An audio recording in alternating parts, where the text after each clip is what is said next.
Hey there, happy day 19 of our Get Up and Go Challenge. Sharon Horne-Ellstrom here, talking about the S in our SOAP framework. And I committed yesterday that I was going to go through it this time with respect to relationships out of our big 7 areas: physical, mental, emotional, spiritual, health, financial health, I guess, or wealth, which we just got done with, and I shared what I'm working on in that area, and then relationships and contribution. And I will admit, one of the biggest challenges for me personally, if I am being honest, and it's hard to be honest about, has probably been the area of relationships. Why? Relationships affect everything. The thing about these 7 main areas of our life, guess what? They affect everything else. They affect every other area of our life. And one of the areas, I'm a little scared to share this, but one of the areas that I struggle with respect to relationships is in business. And I wanted to say and think that it was only the last few years that I've been online that I've struggled with doing this, and I've not made myself do it, is the area of picking a particular group of people that I serve, a particular tribe, a particular community, a particular cluster of people that I speak to directly. I have been, and I continue to be, all over the board, right? And what happens when you're all over the board in any life, in any business, in anything? You are unfocused and chaotic, and people don't know if they can relate to you or not. Now, I'm definitely not alone in this. It's one of the biggest things that I coach my coaching students on, is picking an area of focus, focusing on a certain group of people, focusing on a certain skill set, and serving people that way first.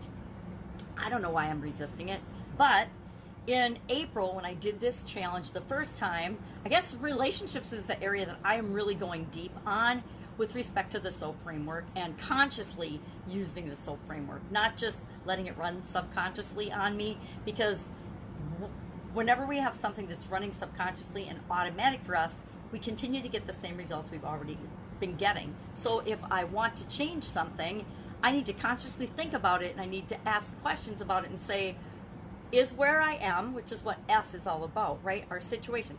Is where I am right now where I want to be? And if the answer is no, guess what? It's up to me to do something about that. And I have done a lot of things online and a lot of things offline. And it's interesting because I was trying to convince myself that this is just an online phenomenon for me, where I don't pick a particular group of people to serve. But the truth is, I did the same thing offline. With respect to my Italian food business, I tended to think everybody loved Italian food and that everybody would want to eat and enjoy handmade Italian food. Well, I know on a conscious level that that's absolutely positively not true. Remember doing demos for the food business in the frozen food department, and people were on the low carb, no carb diets. And they pretty much always have been, right? People, now it's keto, but back then it was no carbs, I hate carbohydrates, I'm not eating anything with flour in it. And of course, ravioli is made with flour, right? Flour's in one of the major, it probably is the major component. It is the major component in ravioli. So people would just snub me, and they'd, and I'd be like, wow, that was mean. And they're like, I don't eat carbs. A little 3-year-old or 2-year-old would walk by, she doesn't eat carbs either. I'm like, oh my God, people, come on. So I've actually always been that way. And I should know that, because it took me forever to pick a major in college. I ended up getting 3 majors instead of 1 because I couldn't make up my mind. So why does this surprise me? That picking a niche, picking a group of people, one singular category and group of people that I'm going to serve, has been and continues to elude me. So right here, right now, I am committing to, with respect to relationships, I am going to select my tribe. And to get leverage on myself, I've done a couple things different. The S in our SOAP framework is all about the story that we're telling ourselves right now. That's our current situation. And then the future vision story of what we want to be telling ourselves. What we want, not what we want to be telling ourselves, what we want to tell ourselves now the future's like, so that it pulls us toward it. If we paint the picture, and if we're very clear and specific about what we want, then we've got our destination in mind, and then we can just work backwards from that to figure out what to do next to move us toward what we want, instead of staying stuck where we are. So one of the things I already started doing with respect to S is brainstorming out and looking at and being honest with myself in terms of why am I resistant? Because business is all about relationships, right? Everything we do is all about relationships and how we want to feel with respect to helping and serving people. So I started listing out what are some of the reasons and the excuses that I'm using to not pick a singular focus, and some of my fears around that, because really excuses are just fears. And I need my magnifying glass so I can share a couple of them. I can't choose one. I can't choose just one. That's been my excuse, and that's what I tell myself all the time.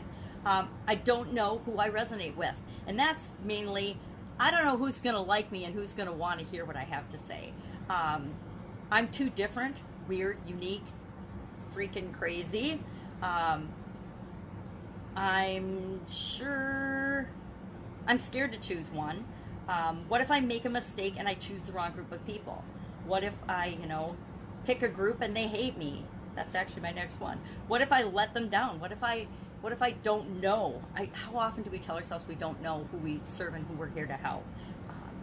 And then to get leverage on myself and work on the future vision of what life will be like when I actually am clear on this, because it's really all about clarity and focus, right? I'm asking myself, what happens if I don't choose? What if I don't make a decision? What if I don't fix this relationship? What if I don't choose to have this relationship?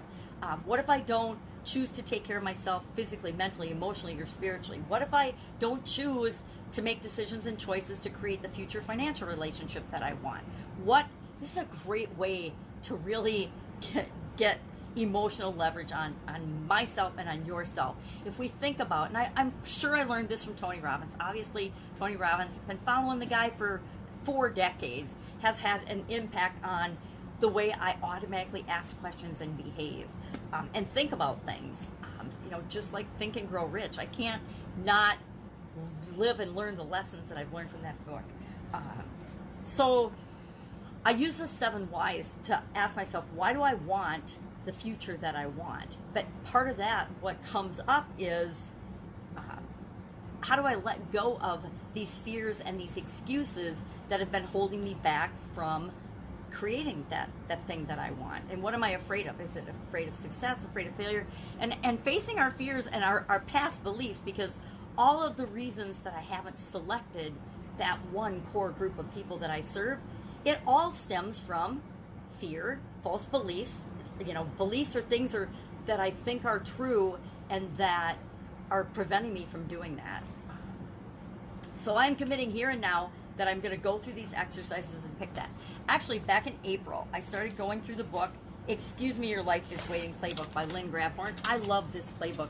Following my sudden cardiac arrest, this is one of the tools that actually Jim Edwards told me about. I had read the book, but I didn't know there was a workbook to go along with it. And so I was on a cruise with the Jim boat, and right after my sudden cardiac arrest, and he said, well, have you seen the workbook? You need to check out the playbook or the workbook for that, because it's really, really good.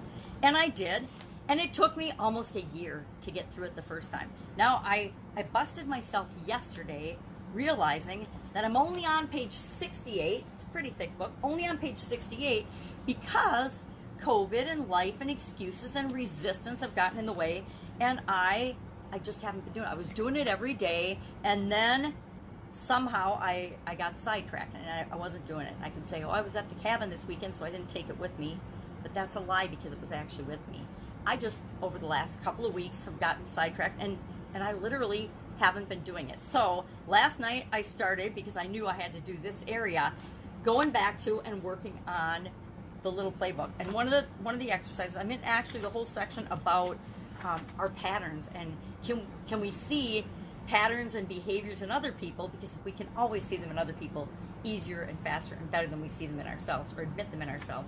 And now I'm to the repetitive patterns and the lessons learned, and coming up with what are the 3 major lessons, and I'm going to do some more on it tonight, because it's helping me with this area and this block in my life, my relationships, my level of success, because by not choosing, and I'm all over the board, right? And the things that I'm doing are a lot less effective than they could be if I were more focused and less all over the place, right? And more direct. People would understand what I really can help them with.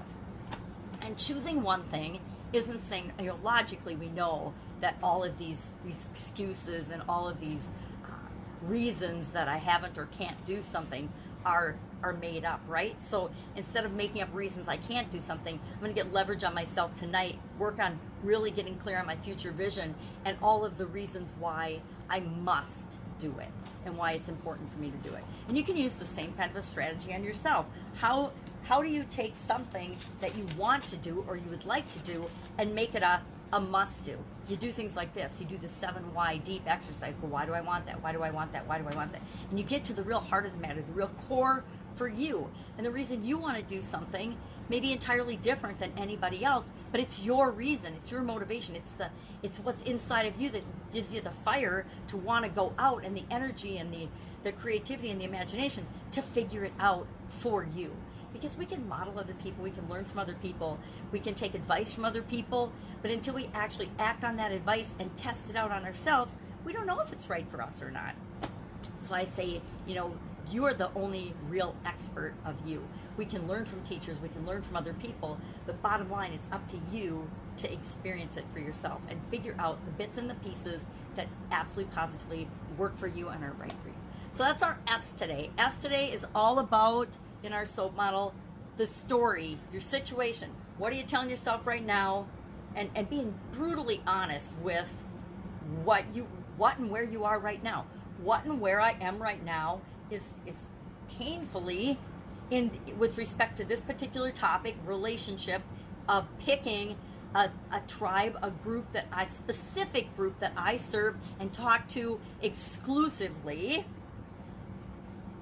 is a topic that I've been struggling with since I came online in 2017.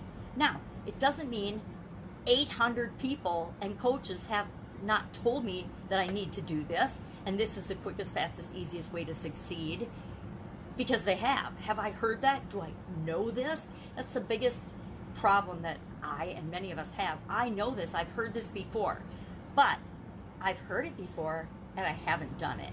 I've known it and I haven't tried it on myself and in my life. So there's a hard personal development one for me, but I'm committing here and now during this challenge. I'm doing it. I'm figuring it out. I'm going to quit making excuses about it. I'm going to make sure that I'm serving the people that I'm here to serve, starting with a particular group of people. And maybe it's my political resistance. The world right now, especially in America, is trying to segregate and categorize and get people fighting against each other. And that feels so bad for me. That's my new excuse for pushing against serving a particular group. But I'll knock that one out today too, using some of my Lynn Grabhorn exercises to make sure I'm really doing and really being honest with myself in terms of the reasons and the excuses I've been giving for not doing something that I know I need and I actually want to do. I know that I need to do it. I know I want to do it. So it's time to get a handle on it and take care of it once and for all. So what are you working on today? What is your S? What do I want us to share for an action item? I've been kind of falling off and forgetting to share action items. When I talk about mine in the video, I sort of forget to ask and remind you to share something. So yesterday, and talked about our area: physical, mental, emotional, spiritual, financial, contribution, or relationships, what we're going to work on this time through the SOAP model. And if it's the same one you've been working on, I mean, like I said, my knee still hurts. I could still continue to work about my knee, but I know I want to work on these areas so that I'm not singularly focused. If all I did was think about my knee all day long, guess what? My knee would probably fall off because I'd be contributing more to the negativity than me. My real desire and goal is to not even notice it, because it's just like everything else. It just works automatically and it doesn't cause me pain. And the same thing in every other area of my life. I want to make sure this is a pain point for me and it's causing me challenges in my relationships area. So I want to knock it out and take care of it once and for all. All right. If I can help you in any way, any questions about S, situation, story, where you are versus where you want to be, ask in the comments below. Otherwise, I will be with you tomorrow and I'll let you know how it went, how I worked through some of these excuses and reasons I'm giving myself for staying stuck, and what I'm going to do to get leverage on myself to make sure that I don't allow that I make it a must. I must have the future picture of what I want, not where I am. All right, have a great day. I will, of course, be with you tomorrow.